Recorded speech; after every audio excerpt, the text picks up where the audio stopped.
오늘 광고는 빅 서마일데이. 스마일이라고 해주실 수 있어요? 그래, 서마일데이. 스마일.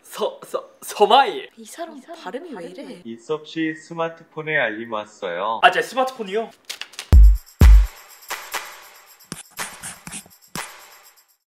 안녕하세요, 이서입니다. 작년 이맘때쯤 퀄컴 스냅드래곤 버전의 갤럭시북 S 사용기를 올렸었는데 다른 것은 너무 마음에도 들었지만 한 가지 호불호가 걸리는 것이 바로 스마트폰에 들어가는 ARM 아키텍처를 사용했기 때문에 장단점이 명확했던 제품이었습니다. 하지만 이후 인텔에서는 새로운 초저전력 레이크 필드를 공개했고 기존 ARM의 호환성 문제를 해결한 인텔 버전의 갤럭시북 S가 새롭게 출시되었기 때문에 오늘은 삼성 갤럭시북 S 인텔 버전 사용기를 알려드리려고 합니다. 그리고 이번 영상은 G마켓의 유료 광고이기 때문에 영상 제일 마지막에 최저가로 구입할 수 있는 방법까지 알려드리도록 하겠습니다. 가장 먼저 변경된 프로세서를 제외한다면 솔직히 폼팩터 자체는 지난 퀄컴과 동일하기 때문에 거의 차이가 없고 키보드 쪽에 인텔 스티커 로고와 전체적인 모습은 지금 다시 봐도 굉장히 예쁠 정도로 하드웨어, 노트북의 완성도는 지금 봐도 예쁠 정도로 마음에 듭니다. 이 날렵한 굉장히 얇은 디자인, 노트북에서 이렇게 얇은 디자인은 없을걸요? 만듦새 자체가 장난 아니게 좋아요. 뭐 소재 자체가 경량화를 위해서 마그네슘 합금을 사용한 게 아니라 얘는 일반적인 알루미늄을 사용했기 때문에 더 고급스러워 보이는 것도 있습니다. 마치 삼성 버전의 맥북이라고 느껴질 만큼 만듦새가 진짜 좋습니다. 굳이 디자인적으로 까라고 한다면 디스플레이 하단에 있는 베젤이 꽤 두껍다는 거예요. 특히 얘를 써보면 노트북 같다는 느낌이 많이 들진 않았습니다. 예를 들어 바닥에 뒀을 때 손을 키보드에 올리면 손목도 일반 노트북에 올렸을 때는 높이가 있기 때문에 한 요정도까지 꽤 많이 올라오지만 얘는 스포츠카를 타는 것처럼 손목도 엄청 낮게 바닥에 붙어있는 듯한 느낌이 들었습니다. 하지만 키보드 백라이트는 요상한 색이 여전히 별로였습니다. 디스플레이는 13.3인치의 풀 HD 터치 스크린을 사용했고 이 디스플레이 품질도 일반 노트북보다 퀄리티는 꽤 좋습니다. 얘는 950g으로 정말 가벼운 무게를 갖고 있는데 진짜 엄청 가벼워요. 자, 그럼 중요 변경점이 프로세서는 그동안 봐오던 일반적인 프로세서가 아닌 i5-L16G7이 탑재되어 있습니다. 얘는 인텔 최초의 하이브리드 프로세서입니다. 그래서 저도 이 프로세서에 대해서 조금 공부를 해보니까 코어의 구성이 되게 독특하게 되어 있었습니다. 보통 짝수로 가는 듀얼코어, 쿼드코어, 옥타코어 이런 식으로 나아가지만 그래프에서 논리 프로세서로 변경하면 5코어 구성, 그러니까 펜타코어로 구성이 되어 있습니다. 우리가 일반적으로 이런 CPU가 있었나? 옥타코어가? 아니 그 펜타코어가? 더 정확하게 이야기하자면 코어가 5개 있지만 고성능 써니코브가 1개, 트레몬트 기반의 저전력 아톰코어가 4개가 있습니다. 이렇게 4개와 1개가 더해진 게 바로 이 하이브리드 프로세서인 것이죠. 쉽게 설명하자면 써니코브 코어는 메인으로 사용되는 프로그램, 뭐 이제 좀 고성능을 요구하는 작업에서 많이 쓰이고, 트레몬트 코어 4개는 백그라운드에서 진행되는 작업이나 리소스, 저전력을 위해서 사용되는 코어인 것이죠. 코어의 구성만 봤을 때는 스마트폰에 들어가는 ARM 아키텍처와 조금 비슷하게 생겼는데 ARM 아키텍처도 처음부터 그런 것은 아니고 이 저전력과 고성능을 잘 조율하기 위해 빅리틀 구조를 사용하고 있었습니다. 단순히 이론과 달리 실제로 사용해봤을 때 차이점은 이 작업 관리자에서 더 쉽게 이해를 할 수 있거든요.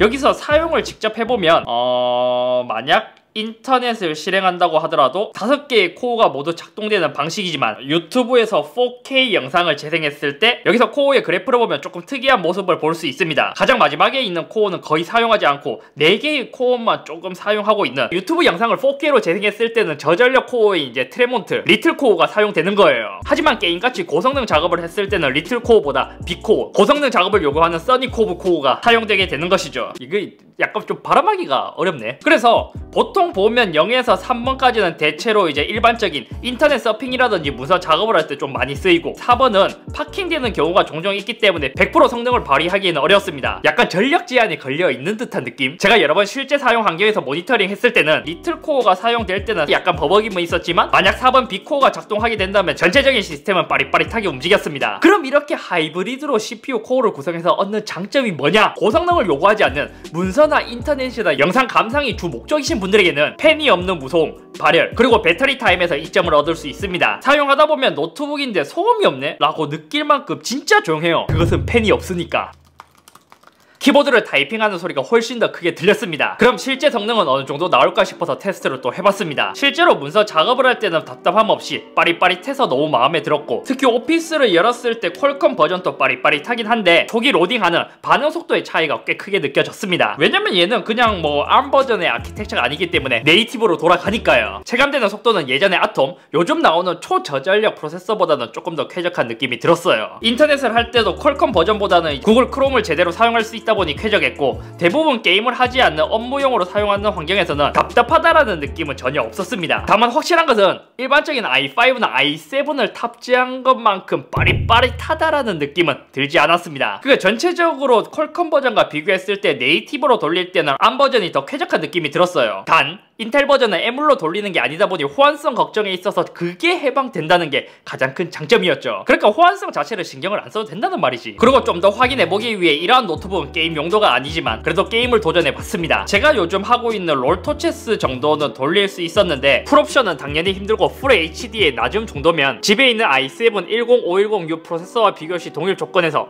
프레임 차이가 약 2배 정도 나긴 했는데 해상도를 조금만 내리면 롤토체스를 하는 데는 크게 스트레스가 없었습니다. 일반 게임을 했을 때 풀 HD 낮음에서는 평균 50에서 60프레임에 한타를 해도 게임이 가능하긴 했는데 롤토체스는 일반 게임이나 한 번씩 프리징 현상이 있어서 랭게임 하는 것은 추천하지 않습니다. 랭게임 하면 티어가 떨어질 수 있어요. 스타1과 같은 게임은 쉽게 돌릴 수 있고 저는 얘를 처음 봤을 때 완전 하이브리드 초저전력에 집중이 되어 있다 보니까 게임은 전혀 돌릴 수 없을 거라고 생각을 했었는데 아니 롤토체스 정도가 돌아가는 것만으로도 생각보다는 성능이 괜찮다 라고 느꼈습니다. 그래픽카드를 비교했을 때는 오히려 i5 1010U 파이어 스트라이크 점수는 더 높지만 CPU의 한계로 그래픽카드가 약간 좀 오버스펙이었습니다. 그래서 이게 너무 신기해서 혹시나 하는 마음에 오버워치로 돌려봤지만 CPU의 한계가 명확히 보이더라고요. 게다가 이제 많은 분들이 대학생, 그러니까 이제 뭐 컴퓨터 공학과나 이런 데서 이제 프로그래밍 용도로 구입해도 괜찮냐라고 많이 물어봐 주시긴 하는데 사실 저는 얘가 코딩은 가능하지만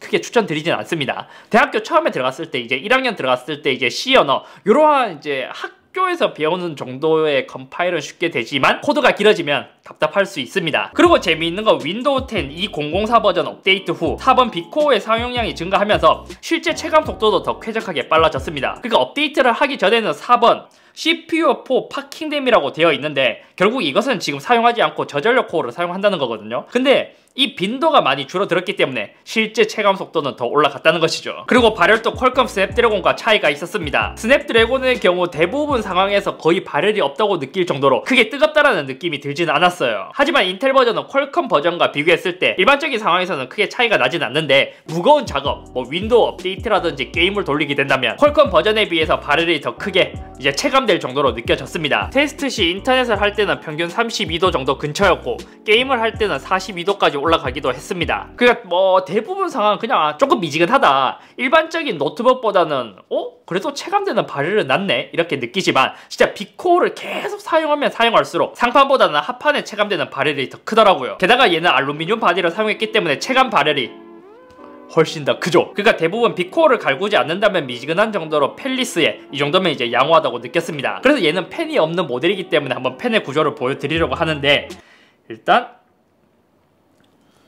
보통은 평평한 고무 패드로 그냥 바닥에 붙여주는 그냥 지지하는 형태이지만 얘는 고무 패드의 끝쪽에 걸쇠처럼 걸리는 구조로 되어 있습니다.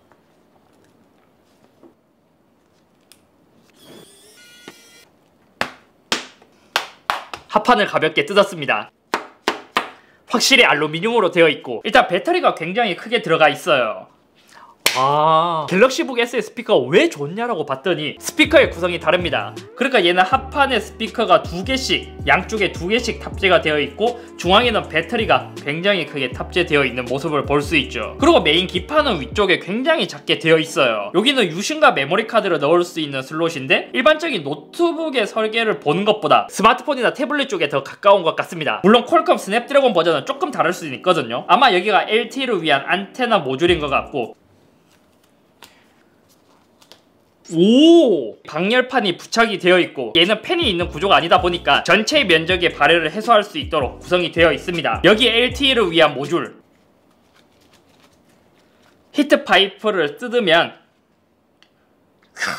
여기 정말 조그마한 프로세서가 탑재되어 있습니다. 100원짜리 동전과 비교하더라도 CPU의 크기가 굉장히 작게 되어 있습니다. 알아보니 이번에 인텔에서는 패키지온 패키지 메모리를 적용했기 때문에 이렇게 작은 프로세서 안에 그래픽카드와 CPU, 최상단의 메모리를 탑재했다는 것이죠. 그렇기 때문에 이제 보드의 설계도 굉장히 작게 되어 있는 모습을 볼 수 있고 우선 랜은 인텔 버전을 사용하고 있습니다. 다음은 배터리입니다. 제가 롤토체스를 돌렸을 때는 한 판 정도 돌렸을 때 약 22%를 소모했고 롤토체스만 풀로 플레이를 한다면 대략 한 3시간에서 3시간 4시간 반 정도의 배터리 타임을 보여줬습니다. 퀄컴 버전과 동일한 조건으로 유튜브 영상을 재생했을 때는 공식 스펙에서 배터리가 줄어든 만큼 약 4시간 정도 배터리 타임의 차이를 보였습니다. 이렇게 고성능, 빅코어를 사용하지 않는 환경, 인터넷이나 문서 작업을 할 때는 거의 체감되는 배터리 타임은 비슷했지만 인텔 버전이 살짝은 조금 더 줄어든 느낌이 들었어요. 하지만 얘의 가장 큰 장점은 USB Type-C, 그러니까 PD로 25W 충전을 할 수 있다는 점이죠. 여기서 기본 충전기는 25W이지만 테스트 해보니 최고 34W까지도 충전이 가능했습니다. 일반 스마트폰 고속 충전기와 동일하게 사용할 수 있다 보니까 충전기 하나로 스마트폰과 동일하게 충전을 할 수 있다는 게 가장 큰 장점이었습니다. 그래서 갤럭시북 S 인텔 버전을 썼을 때의 장점, 순서대로 말하자면 펠리스, 그러니까 소음이 없다는 것, 그 다음 무게, 그 다음 LTE를 지원하는 것입니다. 그러니까 셀룰러를 지원하기 때문에 마치 태블릿에서 셀룰러를 구입하는 것 같은 느낌. 가벼워서 들고 다니기도 좋고 어디서든 LTE가 되다 보니까 굳이 와이파이를 찾아다니지 않아도 인터넷을 쓸 수 있다는 게 엄청나게 편리한 장점입니다. 그리고 뭐 엄청 가볍고 날렵한 디자인도 마음에 들고 디스플레이 화질과 터치, 저는 많이 쓰진 않지만 노트북에서 터치되는 것을 좋아하시는 분들도 꽤 많더라고요. 반대로 단점의 경우 USB Type-C 포트가 2개밖에 없다는 점, 그리고 저전력을 위한 하이브리드 프로세서이다 보니까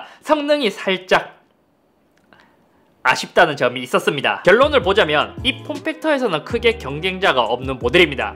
성능을 중요시 여긴다면 추천드리는 노트북은 아니지만 완성도는 다른 삼성 노트북보다는 훨씬 좋으며 LTE 사용 가능, 가벼운 무게로 인해 휴대성으로는 진짜 이보다 더 좋은 노트북을 찾기가 어려울 거예요. 자, 그럼 이제 갤럭시북 S 인텔 버전을 구입하실 분들을 위해 최저가로 구입하는 방법을 알려드릴게요.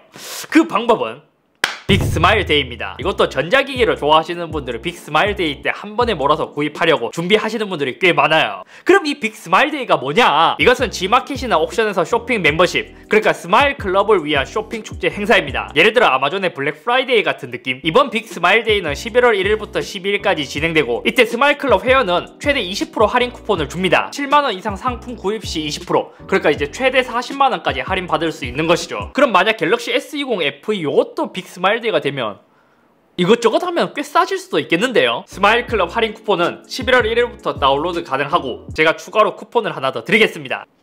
이제 여기 봉투에 있는 요 노란색 봉투에 있는 요것을 싹 열면 빅스마일데이라고 있고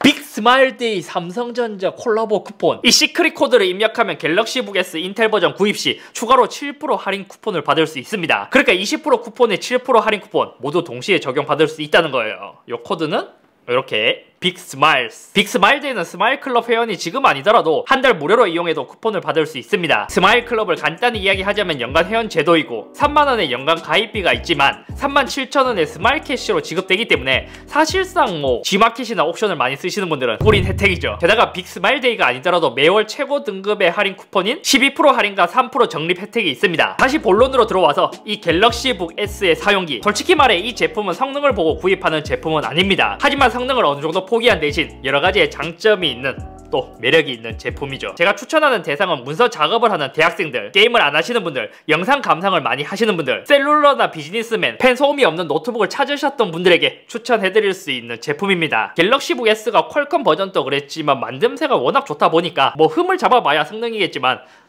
잘 나온 것 같아요. 아무튼 오늘은 여기까지이며 제가 작년에 퀄컴 버전의 갤럭시북 S 리뷰를 했고 그동안 이제 새로운 인텔 버전이 출시하면서 리뷰를 요청하신 분들도 많았는데 이 영상으로 많은 도움이 되었으면 좋겠습니다. 나 솔직히 윈도우 노트북 중에서 그냥 가볍게 들고 다니는, 게임 안 한다면 이거 쓸 것 같은데?